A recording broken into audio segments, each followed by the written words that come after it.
Alright, I'm gonna go and see again if I could find my friend Matthew Paparazzo. See if I get lucky. Run into that ass clown. Disappeared.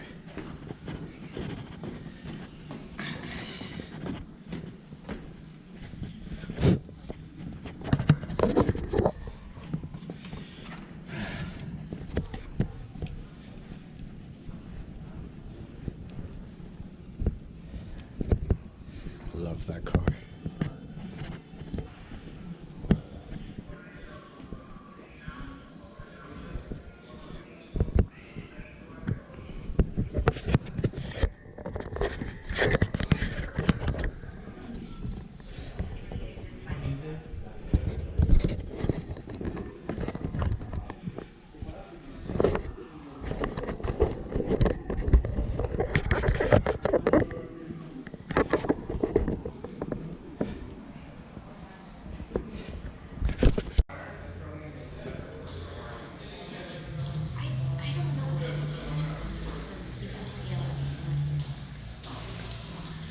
She's lying and saying that I'm a customer who's really upset. That's hilarious. I love it. Good job, by the way. Let me clean the screen. Shit. I'm bleeding all over my tie. How did that happen?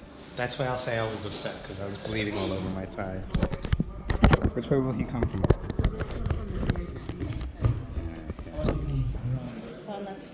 Yeah, it's okay. Thanks. I'm start bleeding on my tie.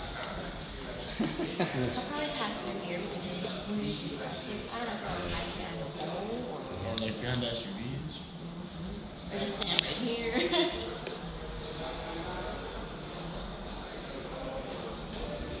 Just quit here and be coming out. I don't know how it happens. Kidding. Kidding. Hey. No change in aspirations.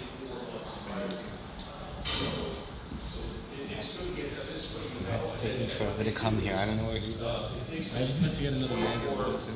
Yeah, he's gonna grab like what the hell. Process it, and then you'll get a copy of it. I'm very upset. I'm very upset. Thank you, appreciate it. Good, it's been a long time. That's it, you're cut off from cookies. Alright, kids. Well, I ran into Matt, and wow. I gotta tell you, there's a couple of lessons learned from my encounter with Matt.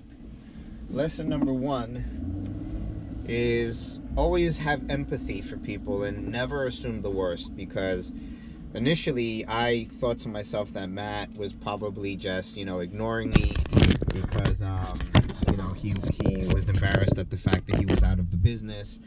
And I reminded him, of course, of his failures because I'm still in the business. So that's what I imagined. And although there was some truth there, the reality is that the reason why Matt was avoiding me was because he's going through a seriously, seriously hard time right now. Now, to add some context, Matt Paparazzo was a financial advisor, vice president at JP Morgan, like myself. In fact, he's the one who got me a seat at the table, as I like to say, meaning that when I was an independent advisor on my own and was struggling for some time and training in Kung Fu, Matt was also training in Kung Fu, and he was at the time working for JP Morgan, and he's the one who recruited me, if you will. So it's like, hey, why don't you do what I do, man?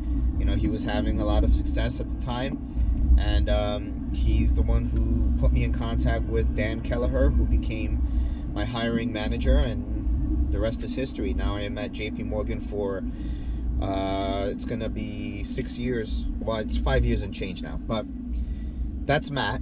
And what happened with him is that about 3 years ago, I want to say, well, okay, during his time at JP Morgan, he did good. He made money, but then he reached a plateau and he started to flatten out, meaning that he wasn't growing income-wise.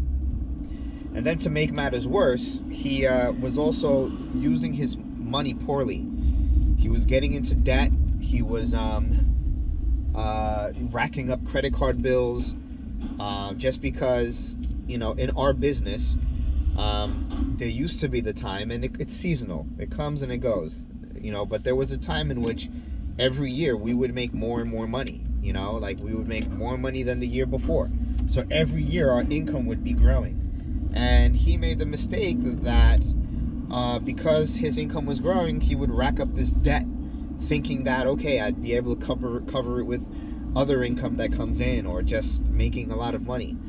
Well, once he started flattening out and not making as much income, he started to be tight on money because he had to pay all this credit card debt. He bought a house that he probably shouldn't have bought. And he got desperate. So he made a poor decision. And the poor decision was that he would make a move to a firm called Wells Fargo. And I'll tell you the story more in a second. My buddy Jeremy is about to call me, so I might have to cut this short. But so Matt made this mistake where he took an offer from a competing company called Wells Fargo, and they offered him an upfront check of $500,000, and if he bought over a certain number of his clients, he would get another check for another $500,000, which is $1 million that he would have received. And he did it primarily because that first check of $500,000 is a great, like, lifesaver, if you will, for him, because he had all this debt, and you know, he knew he wasn't going to be able to bring all the clients that he wanted to for that second check, but that first check was enough for him. So he came over to Wells Fargo, and during his time there, he misspent that money.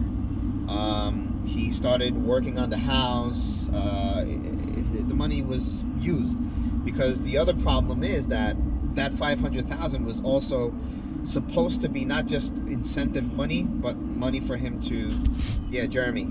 Oh, okay, wow, I was on hold. I'm talking to my camera the whole time. Let me pause. All right, it's a couple of hours later, but I'm going to continue where I left off. So my friend Matt went to Wells Fargo. He received an upfront check for $500,000, spent most of the money. Things didn't go well for him because he wasn't able to replace the income that he was making at JP Morgan because he wasn't able to bring any clients. He had maybe, I want to say, 30 million under management, meaning that he managed $30 million in assets for clients at JP Morgan, and he was only able to bring over 2 million to Wells Fargo, which is nothing. And the way we're compensated is based off of the money that we manage. Daddy, for example, right now manages $60 million in assets for hundreds of clients, and I receive a percentage of that money every year. So I don't get a salary, I get a commission based on my management of this money.